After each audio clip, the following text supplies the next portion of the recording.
Ahoj, dnes si pojďme, co je to neuroplastická bolest. Možná jste už slyšeli o neuroplasticitě, ale víte, že tento proces může být spojený s chronickou bolestí? Neuroplastická bolest je důsledkem toho, že mozek nesprávně interpretuje bezpečné zprávy z těla, jako by byly nebezpečné. Jinými slovy, neuroplastická bolest je vlastně falešný poplach. Vezměme si jako příklad požární hlásič. Pokud funguje správně, měl by nám dát vědět v případě nebezpečí, tedy v případě ohně. Pokud ale bude hodně citlivý, může se naučit interpretovat třeba jen páru jako nebezpečnou a tudíž začít houkat i v případě, kdy žádný oheň nehrozí. A stejně je to s naším mozkem. Může se naučit neutrální tělesný věm v těle vnímat jako tygra, který nás chce sežrat. Mozek se prostě naučil vysílat bolest, i když není důvod. Tohle je neuroplasticita v akci.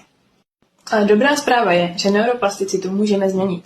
Díky terapiím a technikám, které uvolňují nervový systém a mění vzorce v mozku, můžeme bolest zmírnit a nakonec ji odstranit.